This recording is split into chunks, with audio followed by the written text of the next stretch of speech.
Hello, everyone.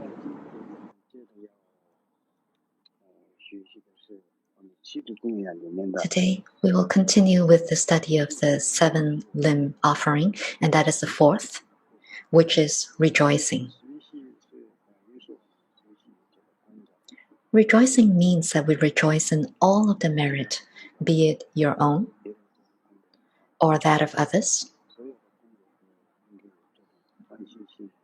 So we should rejoice and take joy in all kinds of merit.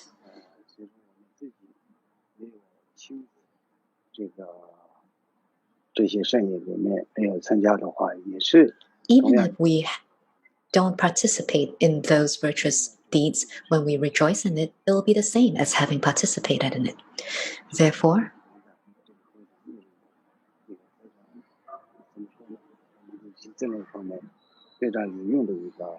this is very beneficial for us when we want to accumulate merit.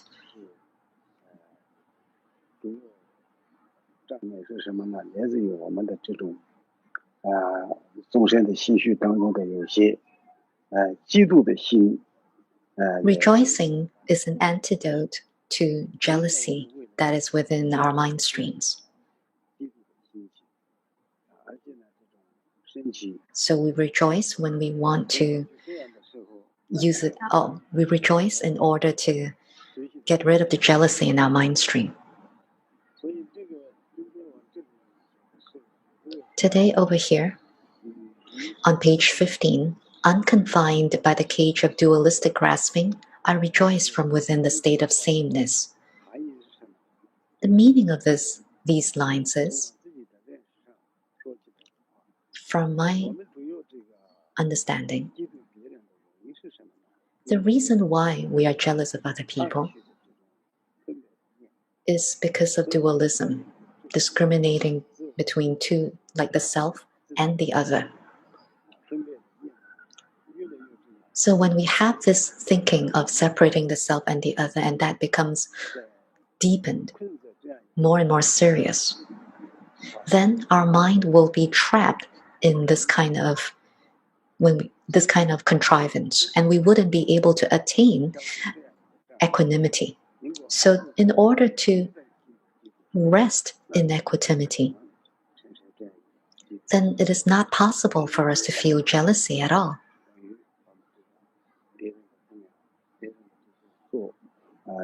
So all of the virtuous actions of others, their offerings, etc., we can rejoice in that. Fifth of the 7-limb offering is request to turn the wheel of dharma.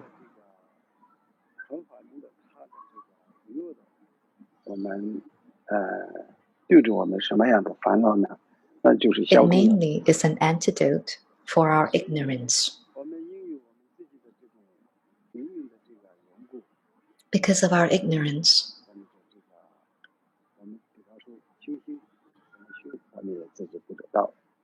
that is why, for instance, when it comes to mind training, how do we train the mind? We wouldn't know. And therefore, to be able to purify our ignorance, we've got to request the gurus to turn the wheel of the Dharma. And gradually, they'll be able to purify all of the different kinds of ignorance within our mind streams. So on page 16 of the liturgy,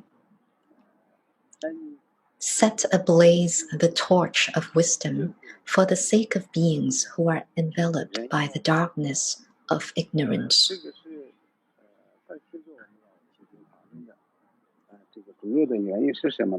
So why is it that we request for the turning of the wheel of the Dharma? It is because sentient beings are ignorant. Because we're ignorant, then how then do we purify this ignorance? So in front of the Buddhas and Bodhisattvas and the gurus, we request that they turn the wheel of the Dharma.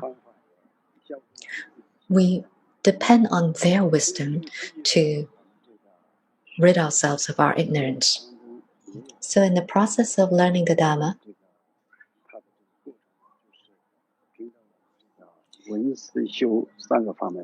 we have to listen, contemplate, and practice So firstly, we've got to listen to the Dharma teachings.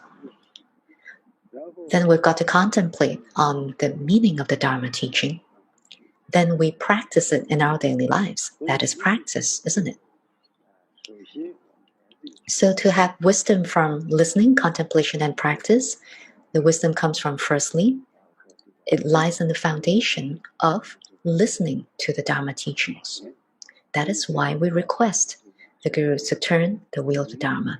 And through this way, then throughout all of our lifetimes, we'll be able to meet with the Dharma teachings and therefore be able to develop the wisdom that is within us. And the sixth of the seven Lu prayer on page 17.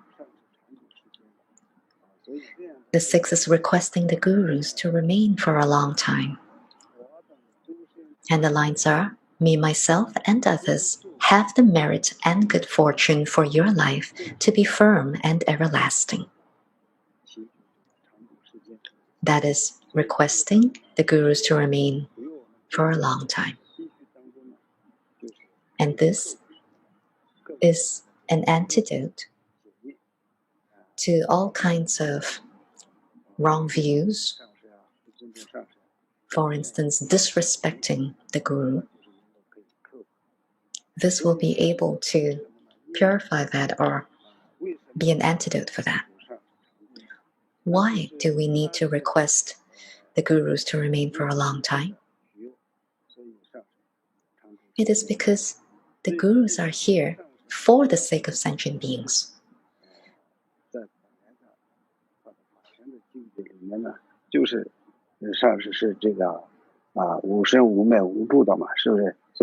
the guru in the Dharmakaya form does not cease, does not arise and does not cease. So it is not possible for the guru to not be there because the guru is like space. However, the manifestation of our guru, his form, so his emanations or his manifestations appear according to the different needs or capacities of sentient beings. And they emanate and appear so that we are able to develop our wisdom. And so that is why we request the gurus to remain for a long time. That is the sixth part of the prayer. Now for the seventh, on page 18. May the virtue gathered through meditation and so forth turn into the benefit for all mother sentient beings. That is the dedication of merit.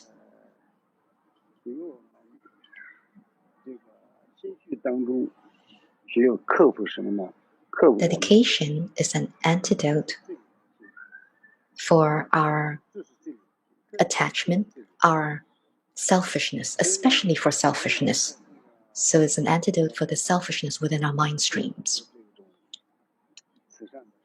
On the surface, for example, some people may be doing all kinds of virtuous deeds, but if in our mind, if we don't contemplate deeply, there is definitely a certain measure of selfishness.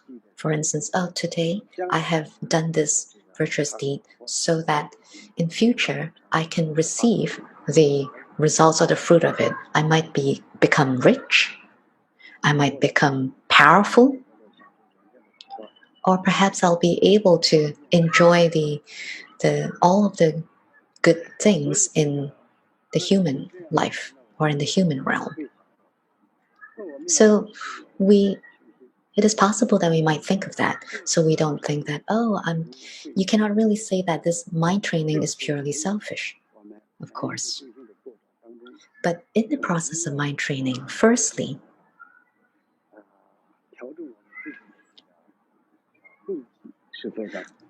we need to take a look at our motivation.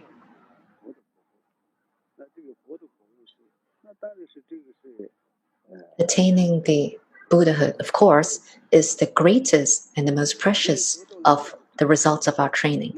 When we attain that result, what is the goal though? Why do we want to attain that? It is not so that I am able to receive this result, attain great bliss, and enjoy this great bliss. That is not the goal.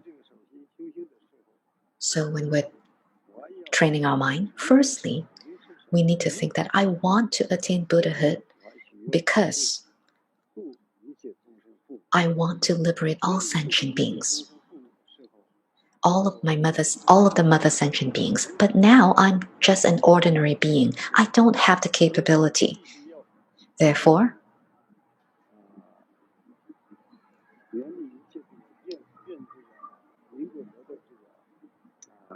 in order to benefit all sentient beings, I need to attain Buddhahood. Only then would I be capable of liberating sentient beings. So the motivation of our mind training is really bodhicitta, the altruistic mind. So when we're practicing, we shouldn't think that, oh, part of the merit, I want to keep it for myself alone. And then this other part I will dedicate to all sentient beings. Don't do it in this way. Everything that we do, all of the virtuous deeds that we do, we dedicate to all sentient beings.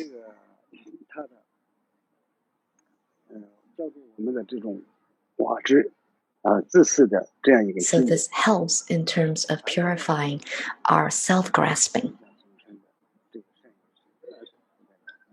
And we're able to accumulate the merit of benefiting sentient beings. In the Fivefold Mahamudra path, Lord Jigten Sumgun had also often mentioned that without proper dedication, then our virtuous deeds might not be able to lead to our Buddhahood. Lord Jigten Sumgun had said that we have been through so many different lifetimes within cyclic existence and have done so many virtuous deeds. However, why is it that we still haven't attained Buddhahood? Because we haven't done proper dedication. That is why we haven't attained Buddhahood. Therefore, dedication is very important.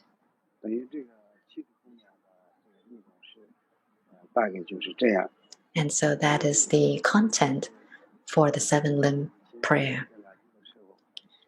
These lines, I offered them to Garchen Rinpoche when I was in Lapchi previously.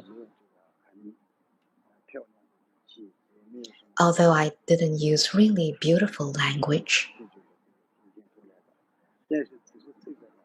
but at this point, it is really from my sincerest feelings, and I made that offering to the Guru.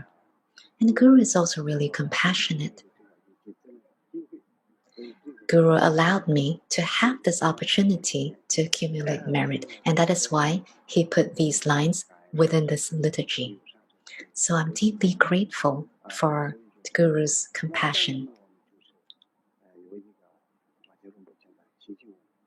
The following line is a supplication to Garchen Rinpoche. This is written by Ati Rinpoche.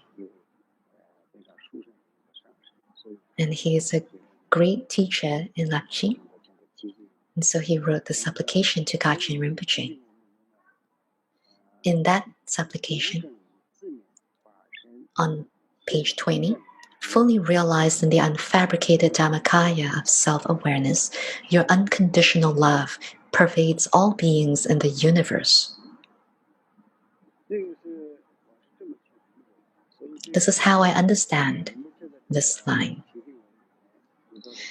In the supplication to Rinpoche, what I believe is that the Buddha has the 4 kayas. In the Mahamudra, the Fivefold Mahamudra path, there is the 4 kayas of the Guru, practice. So this fits perfectly with that practice.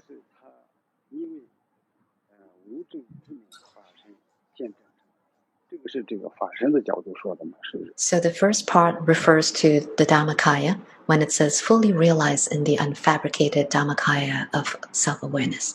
At this point, Adi Rinpoche, within this line,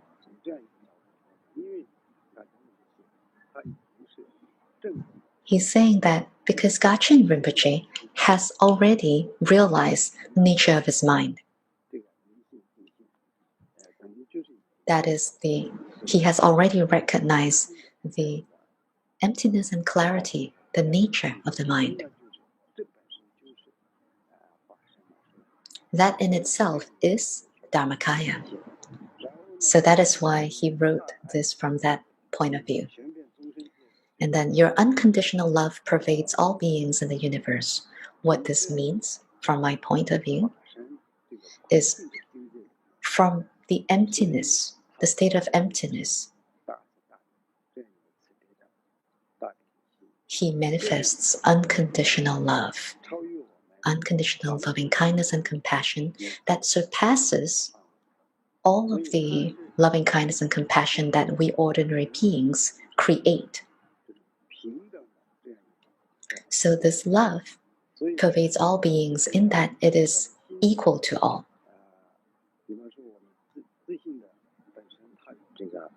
So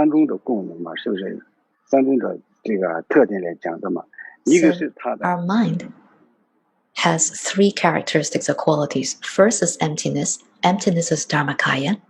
Then clarity is compassion, loving kindness and compassion. And because of emptiness, that is why the loving kindness and compassion is unfabricated and it appears or manifests naturally. So from the point of view of the four kayas, this is the Sambhoga Kaya. So that is how you can understand these lines. Then the next line on page 21. With boundless enlightened acts, you train sentient beings according to their needs. Ngedun Tenpe Nima, son of the teachings of the Absolute Truth, I supplicate you. So the part that says, with boundless enlightened acts, you train sentient beings according to their needs. And that is from the Nirmanakaya form. So we mentioned that why is it that we want to attain Buddhahood? It is to liberate sentient beings. And in order to liberate sentient beings, you need different ways.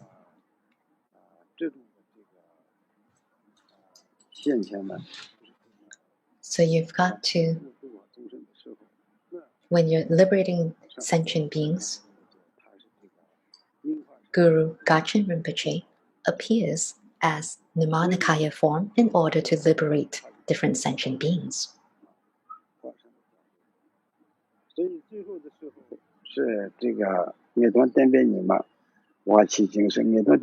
in the next line it says Nidon Tenpe Nima. So what it means is Garchen Rinpoche is Dhammakaya, Sambhogakaya, Nirmanakaya, all three in union, and he emanates all these three together as one, and that is the Swabhavika Kaya. And that is how we supplicate to the Guru, the four Kayas. So Nidin Tenpe Nima is the name for Garchen Rinpoche, and when we translate this name, it means son of the teachings of the Absolute Truth. Sometimes, in order to liberate sentient beings, one might be teaching them something that is more ultimate, or perhaps something that's more esoteric.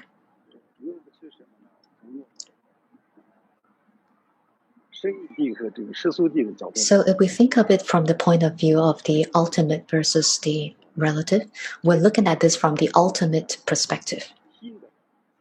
And what it is that it is especially focused on the mind, like Mahamudra and the Dzogchen. So it is about the nature of mind, or perhaps these teachings, these ultimate teachings are on emptiness. So these are the more absolute truth. So if we want to classify them, there are the two bodhicittas. First is the relative bodhicitta, second is the ultimate bodhicitta. That is, when we combine it with mind training, then it is really bodhicitta. So we begin with the relative bodhicitta, which is to have loving kindness and compassion to benefit sentient beings. We've got to develop such a mind. From the ultimate perspective, we've got to understand the nature of our mind as emptiness and clarity, and abide within this non-duality of Mahamudra. That is the supplication to Garchen Rinpoche, and that is written by Adin Rinpoche. Adu Rinpoche.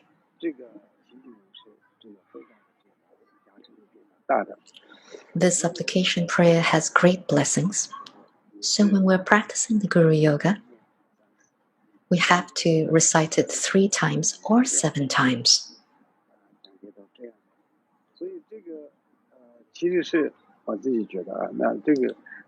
From my perspective, whether you recite it 3 times or 7 times, the main point is we've got to understand the meaning of it. Then we recite the supplication prayer. In this way, it'll be very beneficial for our mind stream. So what is the goal of practicing the Guru Yoga?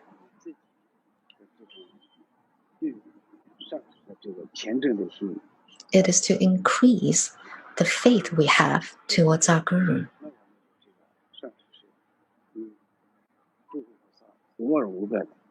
So we see that the Guru as inseparable from all of the Buddhas and Bodhisattvas.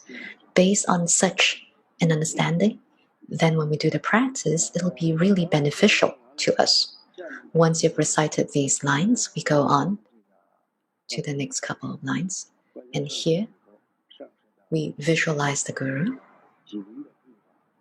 We visualize that at the navel, there is a sun disk, and then there is a white home, which we visualized earlier. So now we're going to recite the mantra.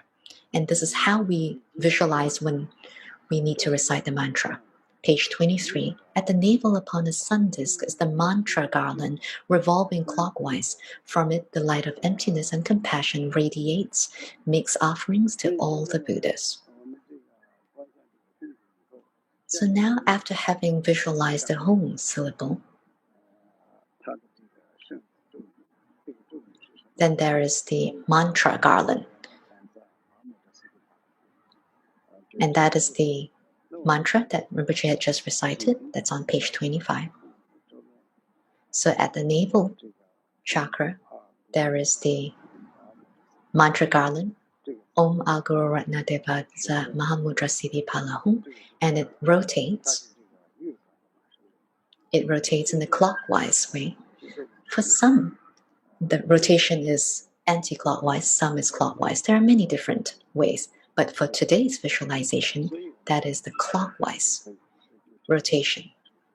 So we've got to visualize in this way.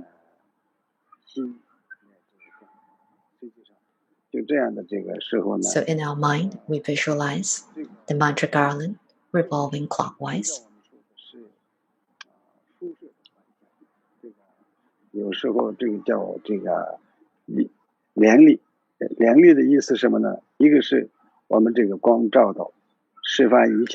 So one way of visualizing is that we visualize the light radiating to all the 10 directions, and they become offerings to all of the Buddhas and Bodhisattvas.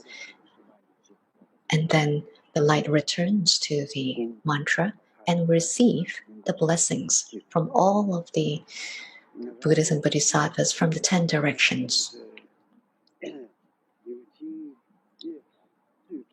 Then on page 24, and purifies the karmas, afflictions, negativities, and habitual tendencies of sentient beings, think that the universe and beings become a field of all-embracing purity. When we are visualizing and reciting, it has two functions. First is making offerings to the Buddhas and Bodhisattvas, and that helps us in accumulating merit and purifying our obscurations. At the same time, when light radiates out, it says here very clearly, it is not any kind of ordinary light. It is the light of emptiness and compassion.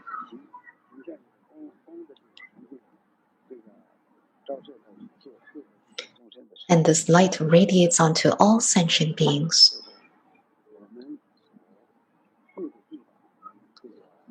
In the place where we live in.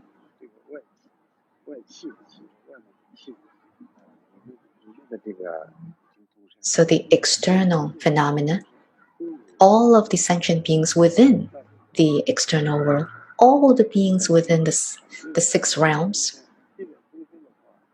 when the light falls on them, then of course sentient beings have all kinds of different afflictions. They have the afflictive obscurations, they have the cognitive obscurations, negative karma. So this light of emptiness and compassion, when it radiates to the sentient beings, then these sentient beings will be purified of all of their obscurations. And when the light shines on all of the external world, then everything becomes very pure. Everything is pure, like pure land. For instance, if this land radiates to the hell realm, then all hell realm beings will be purified of all of their negativities and obscurations. And then it becomes less of a cruel place, but more of a pure place.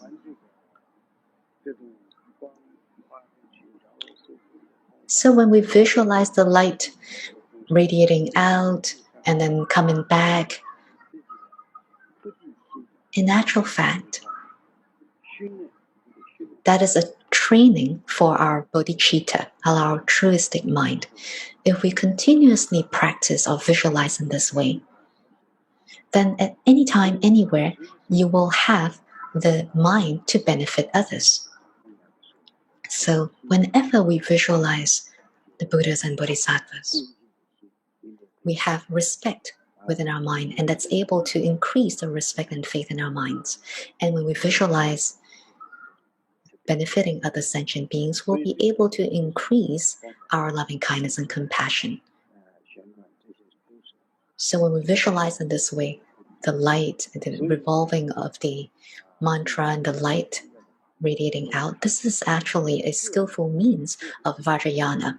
It makes use of different points of view, different ways to help increase and purify the different qualities of our mind.